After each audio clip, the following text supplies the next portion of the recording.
Hello and welcome to Two Car Pros. I'm Ryan, and today I'm going to show you guys how to check and add some oil to your vehicle. So the first thing we need to do is locate the oil dipstick.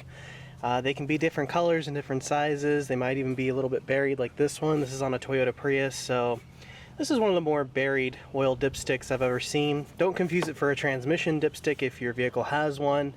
This one doesn't, I believe, so I know this is just the oil, and you can pull it out and see what color the fluid is anyway. So the first thing you're going to do is pull it out and wipe it off as you go. You want it very clean when you stick it back in, because you don't want any residual oil in the tube to give you a false reading. So once you've wiped it all the way, make sure you insert it all the way back into its slot, and then you can pull it back out, and we can see that the oil here on this vehicle is very, very low.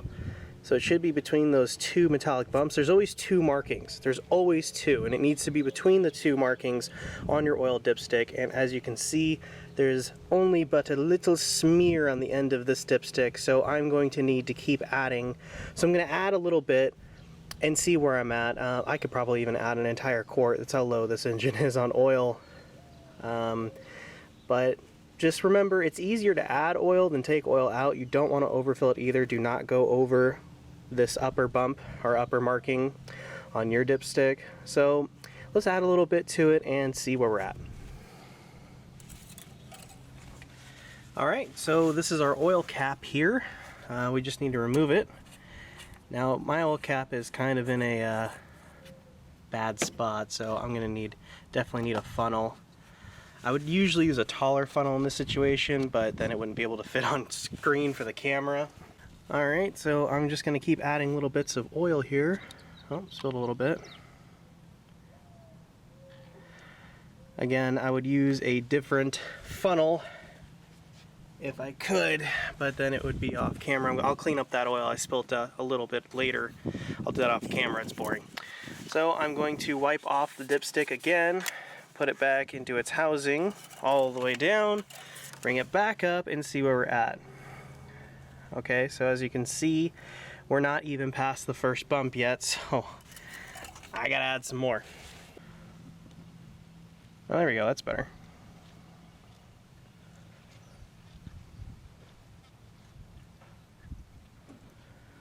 Alright. So I might even have been down 2 quarts here, which is very, very bad. So wipe off your dipstick, insert it all the way down, pull it back out, and now we can see that it is in fact between the two markings, which is acceptable, but I want it closer to the top mark than the bottom.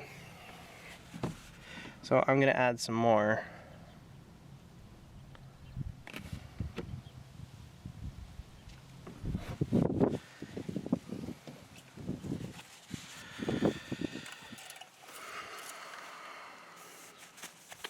Wipe it off.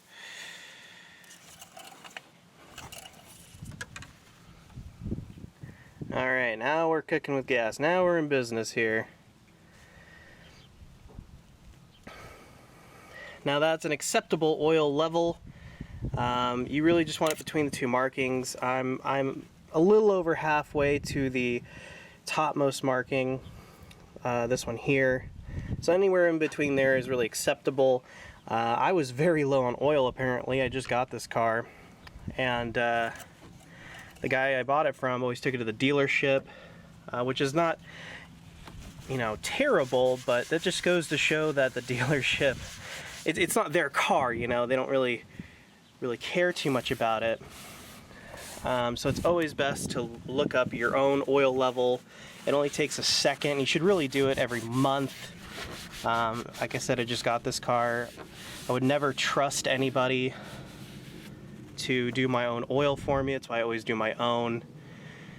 So yeah, you should go check your oil level right this second. Since I just taught you how, it's real easy. If I can do it, you can do it. And you don't need any tools. You just need some paper towels and a funnel. And then of course you want to replace your oil cap. You really don't want to leave that off. That could be some problems there. So there you go. And I'll clean up all the oil I spilt earlier. That's a bit of a design flaw in Toyota. You need a really long funnel so you don't spill it, but then I couldn't show you on camera, obviously. But yeah, Really easy preventative maintenance will make sure your car lasts for hundreds of thousands of miles. I thank you so much for watching. Make sure you're subscribed, check out our other videos, and I'll see you next time.